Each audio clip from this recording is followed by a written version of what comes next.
que vai acontecer com um político que falar sobre as inúmeras ligações da esquerda com crime organizado? Ora, censura e processo. Mas que interessante, né? Uma investigação permanente, como se não bastassem os inquéritos ilegais, que são eternamente prorrogados, eles decidiram agora criar a figura do inquérito permanente.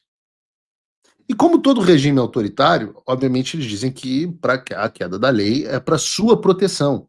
Afinal, o objetivo do inquérito permanente seria criar uma equipe de dedicação exclusiva, de atuação permanente, para produzir inteligência contra organizações criminosas, o que poderia ser maravilhoso. Mas a gente não nasceu ontem. Então, observem que coisa interessante. Quem é que deu ao Supremo Tribunal Federal a prerrogativa de criar uma equipe dentro da Polícia Federal e dizer qual será o trabalho dentro da equipe? Porque, até onde eu sei, né, esse tipo de coisa deveria caber ao diretor-geral da Polícia Federal e, consequentemente, indiretamente, ao presidente da República. A Polícia Federal deveria ser um órgão do Poder Executivo, mas agora nós temos uma Polícia Federal debaixo do Alexandre de Moraes tratando de inquéritos políticos da direita, e agora nós temos uma Polícia Federal destacada debaixo do Alexandre de Moraes tratando do assunto das drogas, do narcoestado. E tem a ver com o que eu sempre digo no Brasil: não existe mais poder executivo, legislativo, judiciário, nada disso. Existe Alexandre de Moraes, existe o Supremo Tribunal Federal, comandado, de fato, pelo Alexandre de Moraes, mandando no resto. Mas não é nem esse o ponto principal, acredite, porque eu cheguei a ver uma notícia da Gazeta do Povo dizendo que o Alexandre de Moraes estava sendo muito duro com o tráfico, teria uma postura. Alguém, a essa altura do campeonato, acha que, de fato, o Supremo Tribunal Federal está preocupado com o combate ao crime organizado? Nas últimas semanas, eu passei aqui inúmeras manchetes de ministros do STF soltando traficantes. A gente sempre cita aqui o caso do André do Rep, um dos líderes do PCC. Ontem nós cobrimos aqui a reunião frustrada que o Alexandre de Moraes teria com a ONG da advogada do tráfico, que defende Marcinho VP. Na semana passada nós relembramos o Flávio Dino, agora ministro do próprio Supremo Tribunal Federal, entrando no Complexo da Maré com a maior tranquilidade. São vários fatos. E diante desses fatos, eu me pergunto se a essa altura do campeonato alguém aqui acha que o STF está realmente preocupado com crime organizado ou com narcoterrorismo? O que traz um terceiro ponto que foi levantado, muito bem levantado, pelo jurista André Marcília.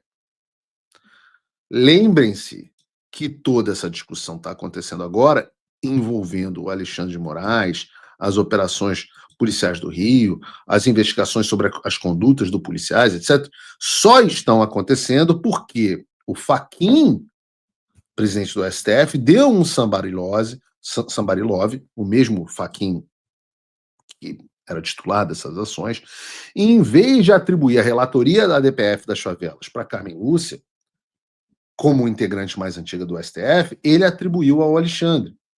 Desde então, o Alexandre, que já era dono, lembrem-se, de todas as principais pautas do Brasil, e não podia ser nada decidido sem ele. Ele se tornou o dono da pauta da segurança pública.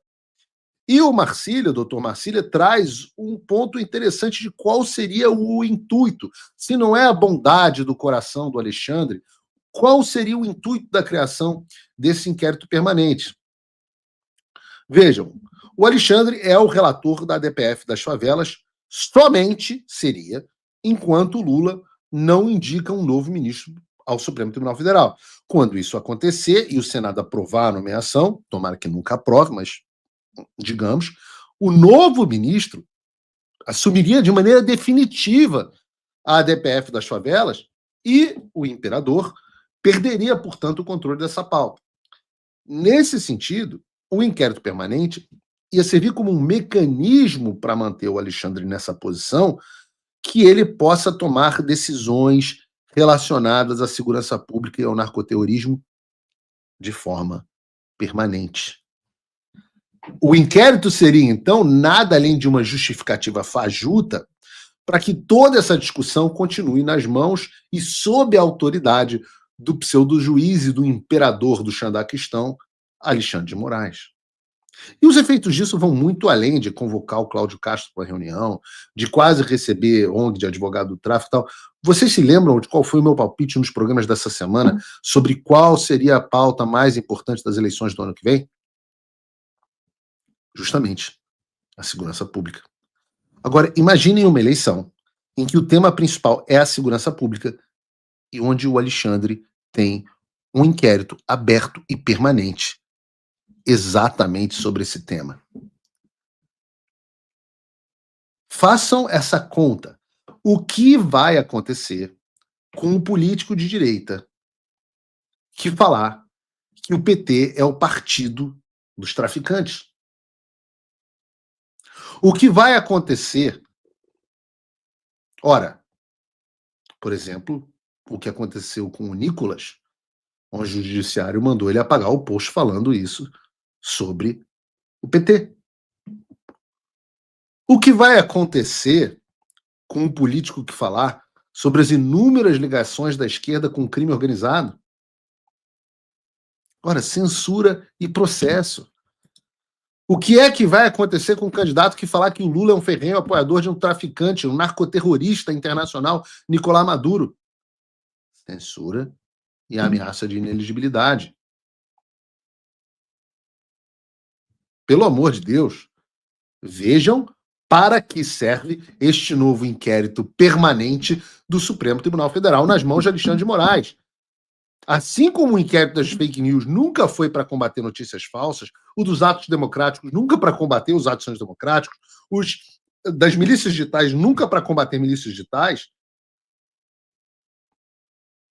o inquérito das facções não será para combater as facções.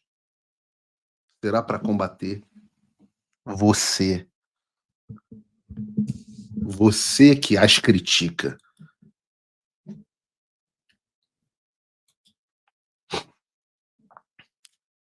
E nós vamos continuar aqui, contra tudo e contra todos, falando para as pessoas caírem na real e entenderem as conexões internacionais do tráfico. É um assunto que eu vou começar a explorar, inclusive, sob perspectiva americana. Quero entrevistar pessoas a esse respeito.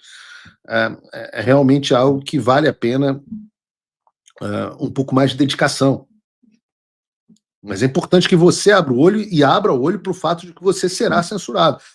E eu vou continuar falando o que tiver que falar, vão derrubar minhas redes, já estou cascudo nesse sentido. Jamais haverá ordem de justiça para eu retirar comentário dizendo que o PT é o partido do tráfico. Jamais haverá. Jamais. Eu não aceito esse tipo de intromissão na minha liberdade de expressão. Eu digo aqui que o PT é o partido do tráfico e vou continuar repetindo, e estou dizendo aqui por que o PT é o partido do tráfico.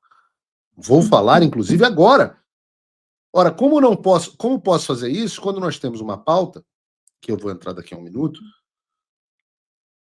onde o Lula vai prestar solidariedade a um narcoterrorista internacional? As sanções de vista aos ministros do STF e a Magnífica do Alexandre estão aí.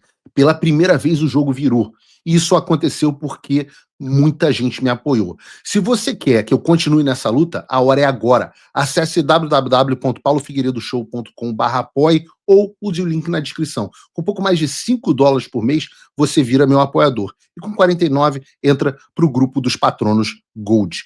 Eu vou fazer muito mais se eu tiver você junto comigo. Apoie agora.